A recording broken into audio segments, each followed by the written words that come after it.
Olá, este é o Arquivo Vivo. Aqui você sabe exatamente como trabalha a polícia, como trabalha a perícia, como é o trâmite do processo na justiça. Aqui você fica sabendo de detalhes, porque eu, Renato Lombardi. E eu, Percival de Souza, ajudando o Lombardi a contarmos uma história que é uma aula de investigação. Vamos lá, Lombardi. Ajudando não, participando junto, né? Porque é uma honra participar exatamente desse trabalho que nós fazemos com você. Hoje nós vamos falar de um caso muito, muito famoso, um caso que rodou o mundo. Nós vamos nos remeter a 1928, é isso mesmo que está ouvindo, 1928. Muitos de vocês nem imaginavam que viriam a este mundo. Outras pessoas que estão nos ouvindo leram, acompanharam. Nós vamos falar do crime da mala, um crime envolvendo dois italianos, Maria Mercedes Fea e Giuseppe Pistone, Percival. Pois é, o Pistone matou a mulher, retalhou o corpo, colocou dentro de uma mala e fez um despacho incrível, Lombardi. Ele encaminhou essa mala para ser embarcada num navio que ia sair de Buenos Aires, fazer uma escala no Porto de Santos e seguir para a Europa. Quer dizer, o corpo de Maria Fea, retalhado, estava dentro dessa mala. E o destino, pelos planos de Pistone, seria Paris. Entretanto, na hora do embarque, rompeu-se o guindaste do navio e uma corda, e a mala desabou com um cheiro horrível, porque Maria Fea já estava morta há vários dias, Lombardi. Bom, nós estamos falando de 1928. Maria Fea e o Giuseppe Pistone saíram da Itália num navio e foram para Buenos Aires. Muita gente fazia exatamente esse tipo de viagem depois da Primeira Guerra, depois da Segunda Guerra. Eu mesmo viajei num navio, vim para o Brasil com minha mãe, minha irmã, meu pai já estava aqui e muitas pessoas se conheciam na viagem, que durava em média, em 1928, muito mais. Aqui, quando eu vim em 1953 para o Brasil, a viagem durou quase um mês, 26 dias. Eles se conheceram, eles namoraram e eles casaram em 1925 em Buenos Aires. Aí decidiram vir para o Brasil, morar no Brasil. Ela estava grávida de 6 meses. E aí teve um detalhe importante nessa história que motivou o crime, Percival. Ele, Giuseppe Pistone, era uma pessoa que não tinha dinheiro e tentou dar um golpe no cunhado, tentou dar um golpe no primo. Foi aí que as coisas começaram. Pois é, exatamente nesse momento do relacionamento entre ambos que Maria Fea descobriu que Pistone era um homem envolvido em atividades criminosas. E se as coisas continuassem no relacionamento entre ambos como estavam, a próxima vítima do Pistone seria o primo de Maria Fea. Quando ela descobriu isso, Pistone resolveu matá-la e procurou um pretexto. Ele disse que tinha flagrado um homem saindo do apartamento onde ambos moravam e com esse argumento de traição, que na década de 20, o Lombardi, era uma verdadeira sentença de morte para a mulher. Então ele matou a mulher depois que foi descoberto, exatamente com esse pretexto, Lombardi. Então, que era a história o sujeito encontrava a mulher com outro, ele matava, legítima defesa da honra que se chamava.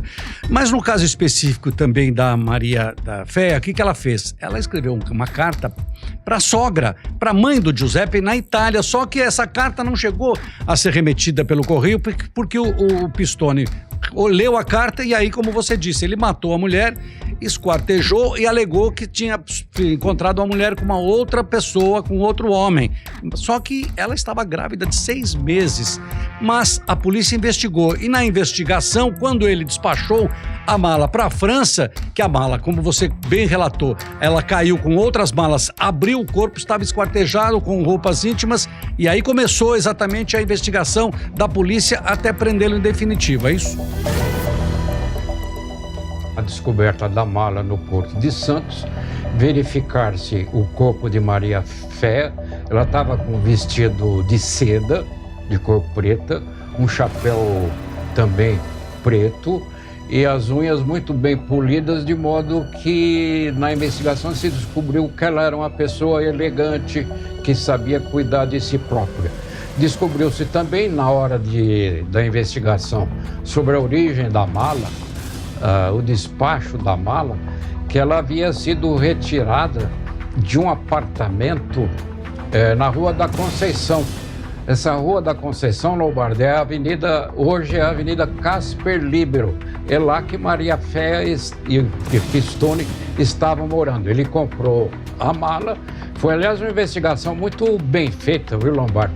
Porque o fio da meada era descobrir onde a mala havia sido adquirida. E foi uma busca em todos os fabricantes de mala, uma busca demorada, uma busca minuciosa, até se descobrir. Pistone havia comprado a mala que seria utilizada para o crime numa loja da Avenida São João, Lombardi. E olha, ele despachou a mala no Porto de Santos, ele deu o endereço fictício o nome de uma pessoa que seria em Bordeaux, na França, e quando a polícia começou a investigá-lo, a interrogá-lo, ele deu várias informações falsas, inclusive essa de que ele tinha surpreendido a mulher com outro, por isso que ele tinha realmente praticado o crime. Ele acabou sendo preso, teve a prisão decretada e foi mandado para a cadeia. Nesta época, o processo todo correu na Justiça de Santos. Porque Santos era o palco do início das investigações. Havia uma expectativa muito grande em torno desse crime da mala. É um crime que abalou, emocionou e deixou perplexo o Brasil inteiro. Então o julgamento também era ansiosamente esperado. E o Pistone, nesse julgamento, o primeiro julgamento, ele foi condenado a 30 anos de prisão. Quer dizer, a pena máxima prevista pela legislação brasileira. Pena máxima. Ele recorreu, seus advogados, ao Tribunal de Justiça e conseguiu uma pequena redução da pena. Uma pequena redução. Baixou para 26 anos e pouco, Lombardi. E incrível que depois dele sair em liberdade, ele conheceu uma mulher viúva e casou-se com ela. Mas o fim do Pistone foi obscuro, amargo, doente, debilitado. Despediu-se da vida nessas condições, Lombardi. O crime da mala, né? O crime do Giuseppe Pistone e da Maria Féia, o crime teve tanta repercussão e eu fiz uma matéria há uns anos, eu trabalhava no Jornal Estado de São Paulo, com base, inclusive, no material que tem a Polícia Civil, tem um museu, e no museu tem detalhes. Tem inclusive a mala, tem coisas a respeito desse crime, que na época foi uma coisa incrível. Quer dizer, ele bolou uma situação que na época, ele esquartejou a mulher, colocou numa mala, despachou a mala, foi para Santos, despachou a mala, e aí ele deu só um azar, que aí possibilitou o esclarecimento do crime, porque quando a mala estava sendo içada para o navio, outras malas estavam muito carregado, se rompeu, e a mala, quando bateu, caiu e abriu. Como você disse, ele foi condenado em 1931, a pena diminuiu, e olha, para encerrar esse assunto aqui, Giuseppe Pistone, Percival, como você falou, ele morreu de uma maneira esquecida, ele morreu aos 62 anos na cidade de Taubaté, Percival. E aí ele tentou apagar as pistas. Nesse apartamento da Rua da Conceição, quando a polícia chegou lá, ainda à procura da sua identificação, a identificação do assassino de Maria Féia, viu manchas de sangue na parede e no chão. Vale lembrar, Lombardi, que naquela época, final dos anos 20, a polícia não dispunha dos recursos técnicos, científicos com os quais pode contar hoje. Então ele fez uma limpeza, tentando apagar todas aquelas marcas de sangue, mas a polícia descobriu e aí teve certeza. Estava identificado o matador de Maria Féia, Giuseppe Pistone, Lombardi. E é o que sempre a gente diz aqui, não é?